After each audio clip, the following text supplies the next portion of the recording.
Национальный костюм – это удивительное явление, отражающее особенности культуры народа, его историю. Ингушский старинный наряд отличается своей сдержанностью, но в то же время он яркий и интересный. Его скромность и максимальное покрытие человеческого тела отражают суть менталитета, приверженность к религиозным ценностям. А самобытность кроя, оригинальность декора, необычайная красота вышивки ингушского орнамента являются настоящим достоянием народа. Кроме того, ингушский национальный костюм – это один из древнейших видов декоративно-прикладного искусства. Он обладает богатством форм выражения, широтой и глубиной эстетических и художественных связей между изысканным сочетанием цвета, фасона и фактуры.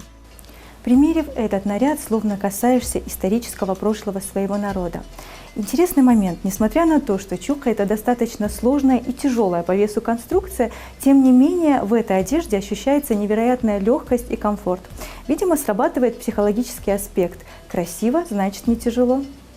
С течением времени меняются поколения, мышление людей и устройство их жизни. Но важно, чтобы сохранялась связь с прошлым, чтобы мы помнили о своих истоках. Как дерево не может жить без корней, так же невозможно построить современное общество без опоры на богатое культурное наследие.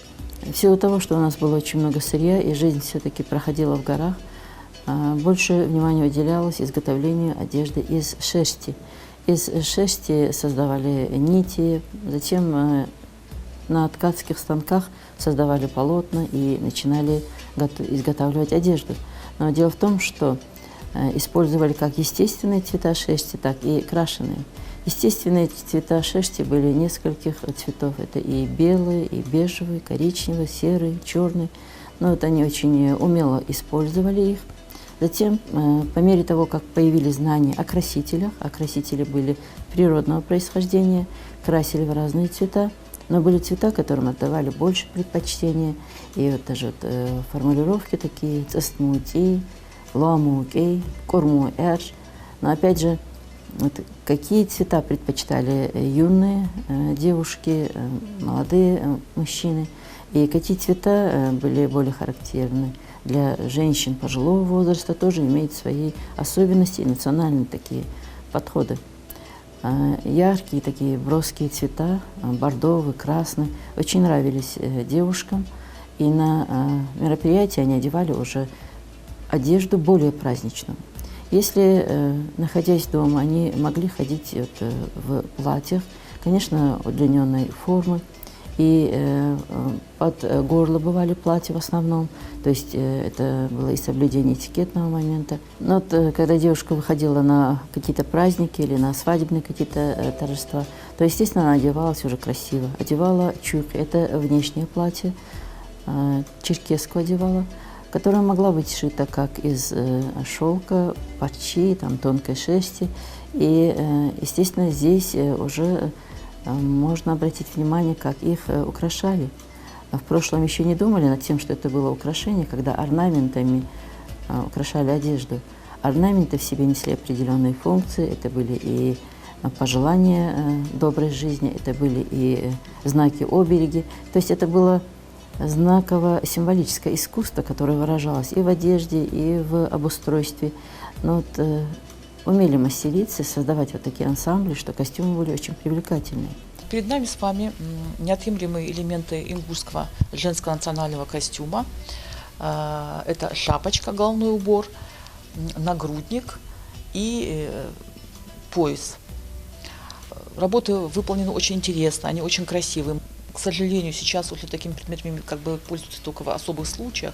Например, девушки одевают пояса, шапочки, нагрудники в день свадьбы. Но радует то, что сейчас, в современное время, очень многие девушки стали одевать эти предметы, чаще всего пояс, конечно, с каким-то, допустим, вечерним платьем. Это очень актуально, это тоже очень радует, потому что все это очень красиво. И орнаменты, и форма этих предметов. Все это очень актуально во все времена, мне кажется. В этой витрине мы с вами видим очень разнообразные предметы, украшения женщины, девушки, которые являются своеобразным образцом замечательного, неповторимого творчества наших с вами предков. Здесь мы видим и различные зеркала бронзовые. Это археологические артефакты и оригинальная очень гривна, разнообразные серьги, поясные пряжки, а также стекловидные бусы. нужно обратить внимание на то, что вот головные уборы были самые различные. Это и шолок, йолок, цхарал. Все это вот, создавали тоже из тех материалов, что у них были, и нити, которые они готовили сами. Из шелковых нитей прекрасно вязали и сеточные косынки. И хотела бы обратить внимание, что вот были в прошлом и такие головные уборы, как чохта или чабу мы называли, когда замужняя женщина, прикрывая волосы, одевала внутренний головной убор так, что волосы прикрываются полностью, а поверх одевался платок, ну, перекидывался шарф, и это очень красиво смотрелось. Кстати, сегодня такие головные уборы одевают, но их называют почему-то арабизированно. Но вот наряды и одежды, и головные уборы были разные, и все они отвечали этикету, сдержанности. Особое внимание в ингушской культуре уделялось головным уборам. Они зачастую являлись отражением того или иного статуса. К примеру, курхарс – женский головной убор в виде колпака с завернутым вперед рогом. Находки археологов свидетельствуют о том, что его носили только ингушские женщины. И он был атрибутом парадного наряда незамужних ингушек, как говорится, для выхода в свет. Но как только женщина обретала статус замужней, курхарс заменялся обычным платком. Это наряд средневековой ингушки и средневекового ингуша. В 2008 году известный художник-модельер Мадина Албагачиева исполнила его для нашего музея. Когда Мадина писала эскизы, писала эскизы к этому парному костюму, она, конечно, руководствовалась источниками, она много читала, у нее много исследовательского материала. Ну, как известно, таких наглядных примеров, на что она могла посмотреть, как взять как за основу, за образцов, естественно, не было. Здесь костюм представлен больше сценически, но фактуру и крой этого костюма Мадина сохранила. Здесь много элементов ее такого творческого мастерства, которое она приложила. Это оформление работ, это тесьма и все остальное, что фурнитуру, которую она постаралась приблизить более к естественному. Ну, как нам известно, что в октябре в горной части Ингушетии, в селении Цори, были обнаружены останки более 200 человек, и среди них были также предметы быта, обихода и предметы одежды, в частности. Вот наша студия подробно изучила данные экспонаты, и по экспонатам, найденным в Цоре, мы реконструировали вот данный курхарс с точностью, полностью созданные лекалы нами, и мы уже целую линию выпускаем, то есть у нас это уже не первый курхарс, который мы реконструировали. В данном случае все точные мерки, которые были сняты с курхарса, они совершенно идентичны данному курхарсу. И вот сейчас у нас стоит задача, чтобы эти курхарсы уже, то есть реконструировать все. Данный курхарс носили молодые ингушки из довольно уважаемых знатных семей. То есть это символ, скажем так, такой сув, которая была действительно добродетельной девушкой, во всем она была отличима в лучшую сторону, и носили только такие девушки. То есть, ну, среднему классу, может быть, это было не так доступно, вот, но данные курхарсы, они исполнялись, очень такой материал использовался дорогостоящий. Это был атлас, какой-то набивной атлас. В частности, какие-то такие холщовые материалы, которые привозились, скорее всего, из Китая, из Ирана. И в данном случае вот курхарс, вот, например, имеет здесь тыльную часть, на которой были изображены либо рисунки какие-то, это было и тиснение из кожи, в частности, с тисненным рисунком. И также вот шейная часть, она обязательно была защищена. И то же самое на этой шейной части могли исполняться любые узоры. Впереди у нас мы видим такой рожковый клювообразный кончик. Это, скорее всего, ассоциация с птицей удодом, с клювом птицы удод. Но до сих пор мы еще точно не знаем расшифровку данного экспоната в точности, но мы вот пытаемся обращаться постоянно в историю и консультируемся со специалистами. Ну, мы тщательно изучили, в принципе, строение этого курхарса, почему оно вот такое. То есть все курхарсы, найденные в Цюрихе, они были определенной величины, то есть одного размера, по диагонали, по окружности и по высоте. То есть они были неотличимы друг от друга практически в исполнении. Единственное, что, скажем так, украшения были разные, а так такое было ощущение, что это курхарсы одного мастера. Дело в том, что национальный костюм – это есть выражение национальной культуры, этикета, красоты. А уж если говорить о свадебном костюме невесты, то она вот подобно той грациозной башне нашей была очень стройной, красивой. И завершением свадебного костюма являлась шапка, которую она одевала. Эти шапки тоже славились, и золотистыми нитями вышивали на них орнаменты. У нас были золотошвейки, их имена были известны. И не сказать, что вот часто можно было их встретить. Именитые золотошвейки были чуть ли не в каждом селе, и их знали. И готовили к свадебному дню мастерицы, собираясь вместе, дружно создавая этот ансамбль свадебного костюма.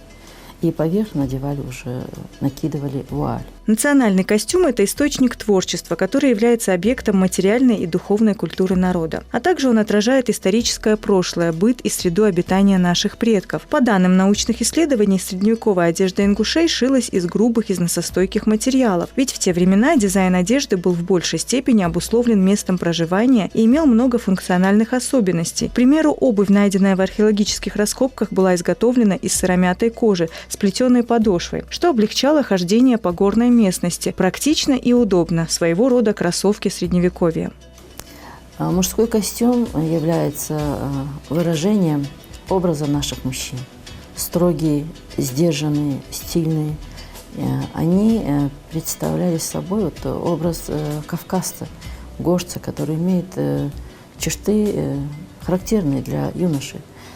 Никаких украшений, никаких орнаментов вокруг мужского костюма не придумывали.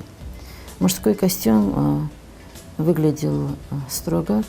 Внутренне одевали бешметы. Бешметы были чуть короче колен и удлиненной формы у мужчин старшего возраста. Нужно обратить внимание на то, что вот, находясь дома в быту, вот, занимаясь какими-то делами, в основном были одеты в бешметы, в домашнюю одежду.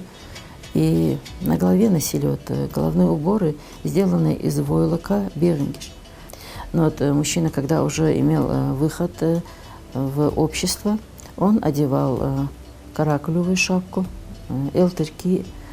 Но вот когда выходили в лес там, или присмотреть за скотом, одевали уже шапки, изготовленные из овечьей шкуры, из овечьей шерсти. Но вот мужской костюм, он все-таки выделяется тем, что шили мужские костюмы чаще всего из темных тканей. Это черные черкесские, темно-коричневые, корму-эрш, дихкму-мур. Но вот редко, конечно, на выход, но готовили и черкесско-белого цвета.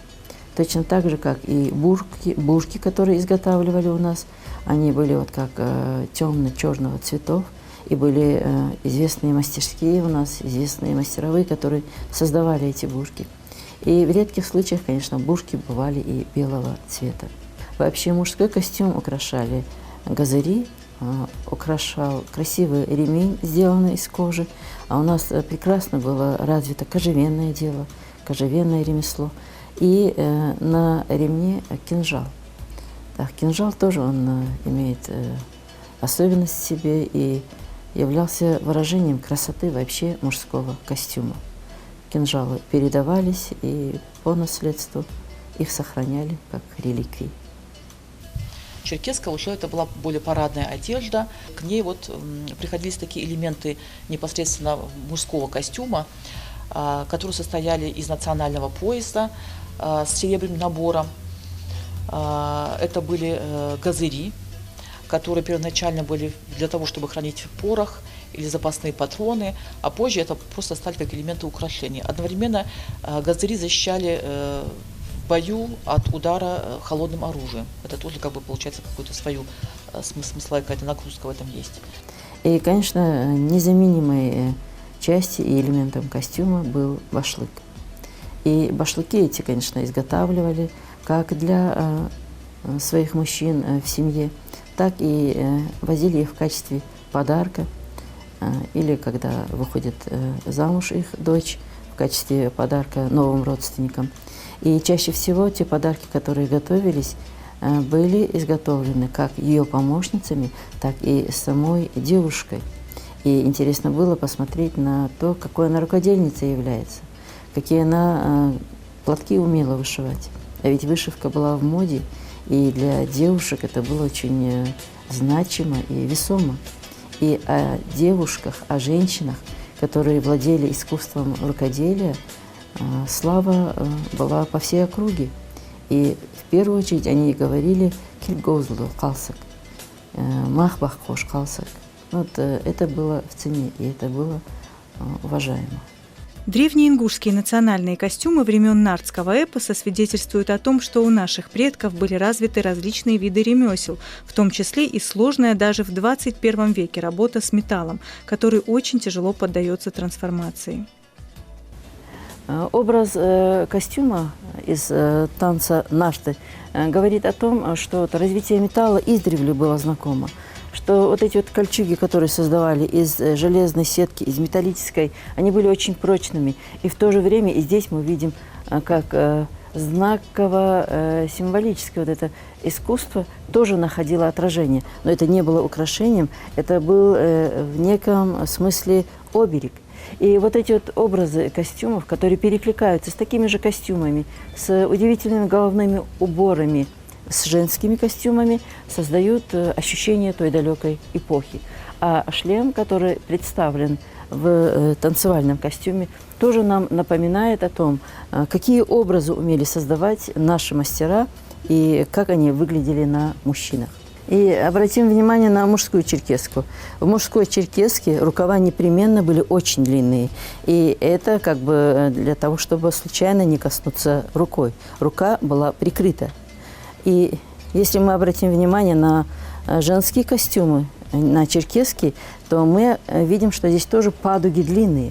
Во время танца, когда она очень плавно передвигается, кок-шешпеш говорили о медленном плавном ходе в танце, ее руки прикрывают падуги, и когда она поднимает руки, то они вот, подобно птице красивой в танце кружат.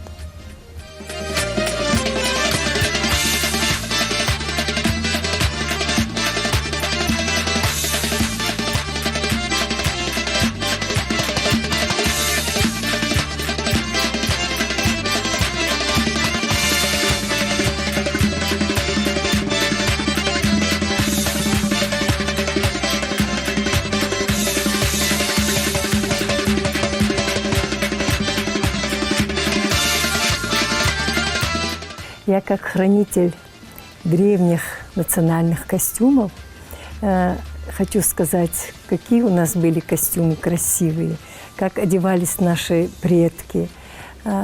И очень бережно и храню их, и восхищаюсь этими красивыми костюмами. Я бы очень хотела, чтобы наши девушки носили такие красивые костюмы, как одевали наши предки. О красоте ингушских национальных нарядов можно говорить бесконечно. И в современное время радует тот факт, что наши дизайнеры включают элементы старинного ингушского декора в вечерние платья, тем самым диктуя тенденцию моды в этническом направлении. А что может быть стильнее и красивее наших самобытных старинных мотивов?